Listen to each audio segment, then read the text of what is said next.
Hello guys, and welcome back to my YouTube channel. In this tutorial we'll be learning how to make this beautiful blouse. This blouse is inspired by Stitches by Aisy.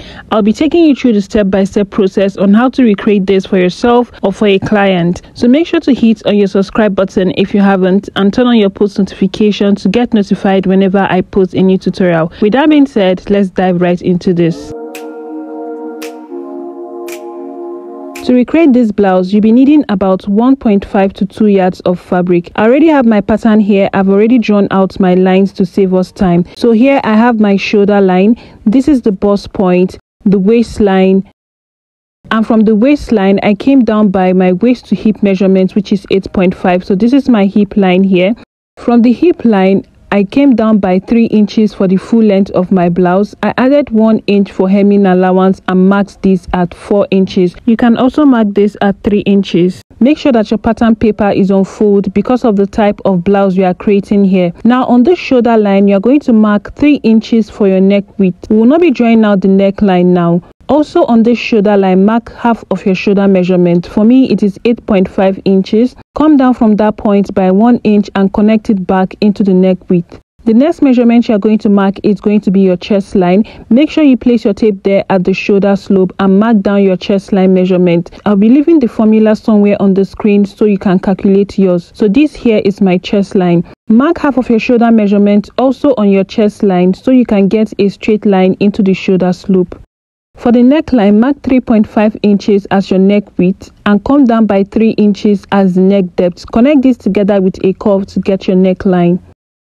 For the dart, you are going to mark half of your nipple to nipple measurement on the bust point, waistline, hip line, and the full length. Connect this together with a straight line. Come out on both sides of this line on your waistline by 0.5 inch. And connect this back into the bust point and back into the full length. After doing this, you are going to divide what you have from the shoulder slope to the chest line by 2. Mark the midpoint, and using your curve, you are going to connect this back into the bust point like this. For the over bust tightening at that area, you are going to come down from that point by 1 inch. And you also replace that 1 inch upward this way so that when you stitch it down, the center is no longer than the side. Now connect this back together into the bust point just like this. After you are done doing that, now on the chest line, you are going to mark quarter of your bust measurement. For me, it is 10 inches. Make sure you take what you have in between your darts here. I have about 0.5. I'm just going to replace that. On the bust point, mark quarter of your bust measurement. Coming to the waistline, mark quarter of your waist measurement here. Take what you have in between your dart, which is 1 inch, and replace that. Coming to the hip line, mark quarter of your hip measurement. Now for me, I realized that what I have here would not be enough because of the A-line shape of this dress and the exaggerated hip it has. So I'm just going to go ahead and add extra pattern paper to that area. So after adding the pattern paper, I'm just going to extend my hip line to this new pattern paper and the full length also. So we'll mark quarter of our hip measurement here, right? Go ahead and replace whatever you have in between the darts there. For me, it's just 0.5 inch. Now for the exaggerated hip, I'll be using 1.5 inch. I don't want it to be too big. I really do not like too much exaggerated hip. So 1.5 inch is perfect, okay? Unless you want yours to be too exaggerated. Take what you have there on the hip line and you're going to mark the same thing on the full length. Now before we go ahead and connect all these points together, make sure that you add your stitching allowance to each of these lines. So I'll be using a stitching allowance of 1.25 inch. After adding your stitching allowance, go ahead and connect all these points together to get the shape of your blouse. So you guys, I didn't know my camera wasn't recording, but what I did here basically was just to connect all those points together. Before you connect it back into the full length, you're going to take out 0.5 inch from what you have on your full length and connect it back into the hip line. This is because of the shape of the blouse you're recreating. At this down part, it kind of went inside, but just a little bit.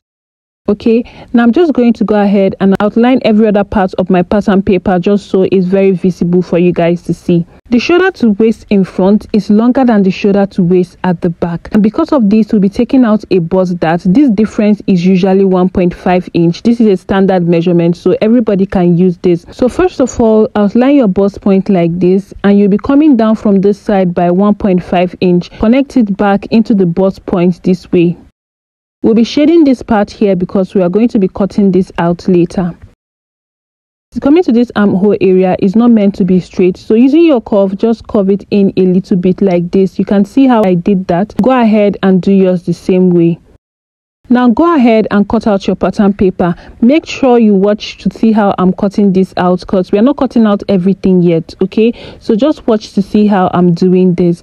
When I get to somewhere around this bust area here, because we are going to close in this that much later, these lines here will not be aligning. So because of that, make sure you give space around this side while cutting it out.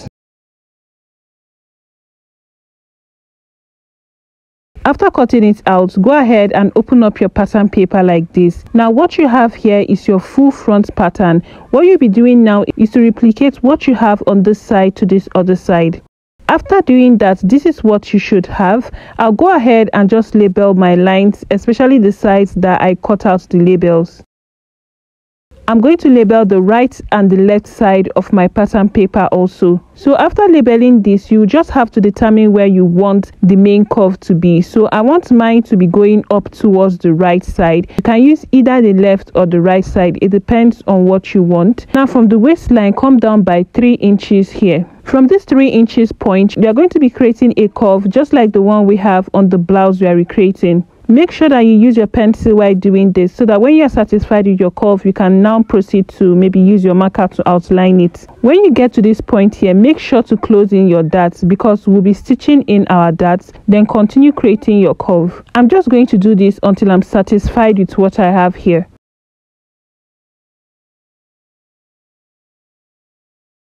Now I'm satisfied with what I have. This curve looks like the one on the blouse we are recreating.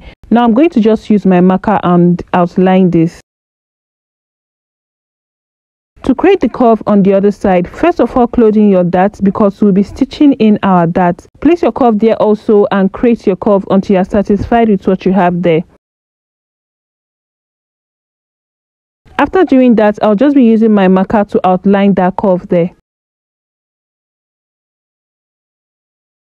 I'll just be making the curve at this area to come down a little bit, and that is it for the front pattern of this blouse, guys. I'll just be labeling my pattern paper. This right here is the center front, which will be attached to both sides of the side front. I'll label this my side front 1 and this my side front 2.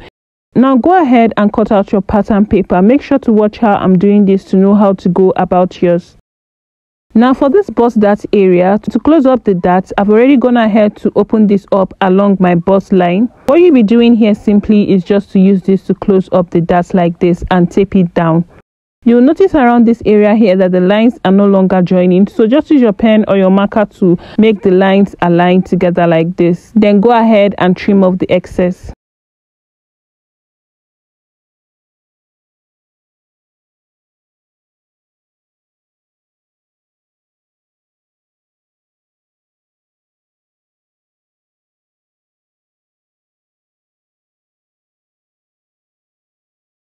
After cutting this out, that is all for the front pattern. Let's quickly go ahead and cut out the back pattern also. For the back pattern, I already have my lines here. Starting here, I have my shoulder line, and here also I have my zipper allowance. I marked 1.5 inch and ruled a straight line across. The next line here is the chest line. Make sure that your shoulder to waist at the back is 1.5 inch shorter than what you have in front. Remember, we took out a bust dart in front. This is the hip line and this is the length. Mark half of your nipple to nipple measurement on your chest line all the way to the full length and connect this with a straight line. Come out on both sides of your waistline by 0.5 inch. Connect this into the full length. Before I forget to mention, for my neckline, I came down by 1.5 inch for the neck depth and the same neck width with the front. Now I'm going to connect this back into the chest line. Divide what you have here from the shoulder slope to the chest line by 2. Mark the midpoint and you're going to connect this into the chest line like this. Come down from that point by 1 inch and also extend this 1 inch outward this way. Connect this together back into the chest line. We'll be cancelling this part here because we'll be cutting this out. Now, because this side is the back, make sure that this point here is not too curvy, okay? On the chest line, mark quarter of your bust measurements. For me, it is 10 inches. Replace what you have in between here. I have about 0.25. On the waistline, mark quarter of your waist measurement. Replace what you have in between your dart, which is 1 inch. On the hip line, mark quarter of your hip measurement. Replace what you have in between your dart there. And then you're going to add 1.5 inch for the exaggerated hip, just like we did in front. This right here will not be enough for my stitching allowance, so I'm going to add my pattern paper later. Take what you have there on the hip line and mark the same thing on the length. Now I'm going to add pattern paper to this side of the hip line. I've gone ahead to add my pattern paper. Now, before we go ahead and cut this out, make sure that you add your stitching allowance to each of these lines here. I'm using 1.25 inch stitching allowance. Go ahead and connect all these points together to get the shape of your blouse. Take out 0.5 inch from what you have there on the full length, just like we did in front, before you connect it back into hip line. Make sure you extend your waistline into the zipper allowance and also extend other lines into the zipper allowance. What we'll be doing here is what we call a zipper tightening to reduce any form of zipper bulge. Coming from this point by 0.5 inch and also coming from this other point here by 0.5 inch. You'll be connecting from this point here upward into this place. Make sure you finish the neckline into the zipper allowance, and you'll also be connecting from this point here upward.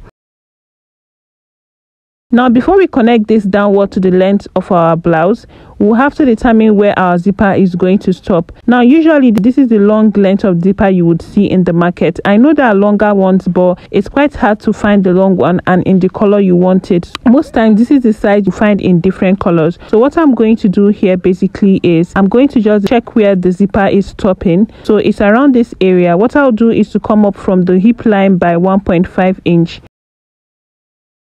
I'll use my zipper to check that to see.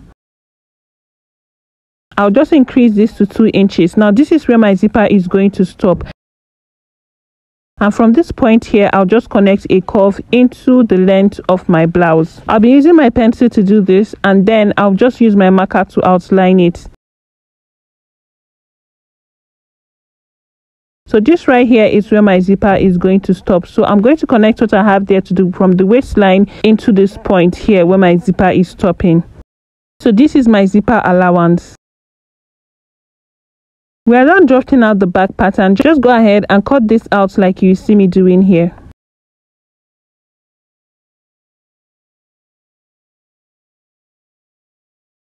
We have done drafting out the back pattern and the front pattern. Go ahead and cut this out on your fabric. After cutting this out on my fabric, this is what I have. For the side front here, I added ½ inch all the way around this point. I didn't add to the side because we already added our stitching allowance, and there's no need to add any allowance to the armhole. To the center, I made sure to add 0.5 inch stitching allowance all the way around. To this side here, I also added 0.5 inch stitching allowance to this part here. To the back, I added 0.5 inch stitching allowance all the way around this side here, and I added 0.5 inch stitching allowance all the way to this side here. Make sure you cut out your lining also and iron your interfacing on your lining as you prepare for the next tutorial where we will be joining all these pieces together. I hope this tutorial was really helpful. Do let me know in the comment section. Make sure you like this video, you share this to family and friends who you think would need this. I'll see you guys in my next one.